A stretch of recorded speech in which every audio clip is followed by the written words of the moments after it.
दोस्तों आज 3 दिसंबर है और आज ओपन होने वाला है मीशो लिमिटेड का आईपीओ। इस आईपीओ में कौन-सी कैटेगरी के अंदर अप्लाई करें ताकि इस आईपीओ के अंदर हमें अलॉटमेंट मिल जाए, क्योंकि इस आईपीओ के अंदर हमारा बनने वाला है पैसा। तो ठीक है, तो यहाँ पर हम इस आईपीओ की कंपनी के बारे में डिस्कस नहीं करेंगे, क्योंकि ऑलरेडी हम डिस्कस कर चुके हैं कंपनी के बारे में। तो यहाँ पर हमारी प्रायोरिटी रहेगी आईपीओ के अंदर अलॉटमेंट लेना। देखो आईपीओ की साइज़ काफ़ी बड़ी है, 5421 करोड़ का आईपीओ है।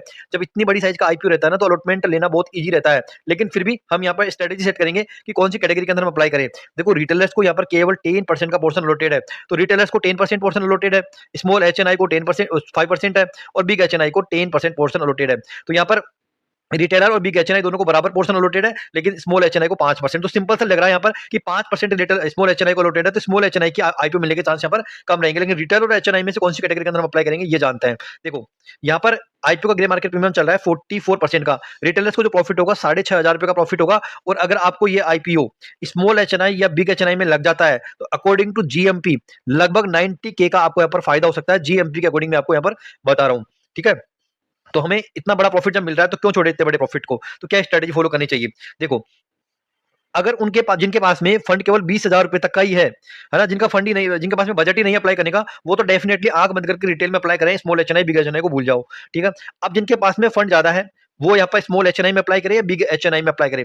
अगर आपके पास में फंड जो है 10 लाख रुपए से ऊपर का है, तो बिग एचएनआई में अप्लाई करें, क्योंकि बिग एचएनआई के अंदर अलॉटमेंट मिलने के चांसेस सबसे हाई रहने वाले हैं। बिग एचएनआई में सबसे ज़्यादा रहेंगे, रिटेल में उससे कम रहेंगे, स्मॉल एचएनआई में सबसे कम रहेंगे। तो बिग एचएनआई में आपके अलॉटमेंट मिलने के चांसेस ज़्यादा रहेंगे। तो 10 लाख रुपए से अगर ज़्यादा है आपके पास में, तो बिग एचएनआई में अप्लाई करें, है ना? और अगर आपके पास में 10 लाख रुपए से कम का फंड है, तो आप मेरे अकॉर्डिंग आप यहाँ पर रिटेल के अंदर ही ट्राई करें, क्योंकि स्मॉल एचएनआई केवल 5% है ना? तो अलॉटमेंट मिलना स्मॉल एचएनआई के अंदर बहुत ज़्यादा टफ रहने वाला है, तो आप रिटेल को ट्राई कर सकते हो। अब कई लोग बोलेंगे कि सर जैसे हमारे पास में 10 लाख रुपए से ऊपर है, तो हम यहाँ पर स्मॉल एचएनआई की मल्टीपल एप्लीकेशन लगा सकते हैं। हाँ, बिल्कुल लगा सकते हो। अगर आपके पास में 10 लाख रुपए है, बिग एचएनआई में नहीं लगाना चाहते, तो स्मॉल एचएनआई की आप छोटी-छोटी करके आप कम से कम 3 या 4 एप्लीकेशन भी लगा सकते हो। सकता है किसी एक एप्लीकेशन के अंदर आपको अलॉटमेंट यहाँ पर मिल जाए। तो आपको इस तरह से आपकी स्ट्रेटेजी सेट करनी है।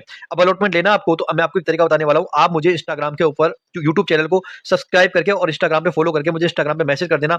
मैं आपकी थोड़ी बहुत हेल्प जरूर कर दूंगा कि आपको इस आईपीओ के अंदर अलॉटमेंट और किस तरीके से इजीली आपको मिल सकता है। लेकिन आपको यूट्यूब चैनल को सब्सक्राइब करके आपको इंस्टाग्राम पे मुझे फॉलो करना होगा, तभी मैं आपकी हेल्प कर पाऊंगा आगे की। ठीक है, मेरे पास में कोई ऐसे शॉर्ट ट्रिक नहीं है, बट हाँ मैं आपको कुछ तरीके बता दूंगा, आप उसको फॉलो करना, डेफिनेटली आपकी हेल्प आपको जरूर से मिलने वाली है। क्योंकि अलॉटमेंट इसके अंदर लेना जरूरी हो जाता है, क्योंकि 6,500 रुपए का रिटेलर को और लगभग 90K का स्मॉल एचएनआई या बिग एचएनआई को प्रॉफिट मिल रहा है, तो कौन छोड़ने वाला है भाई इस आईपीओ के अंदर। बहुत दिनों बाद में मेन बोर्ड आईपीओ का इतना बड़ा प्रॉफिट दिख रहा है। सो गाइस यूट्यूब चैनल को सब्सक्राइब कर लो, बेल आइकन को प्रेस कर लो। कोई सवाल है मुझे इंस्टाग्राम पे मैसेज कर सकते हो। Thanks for watching.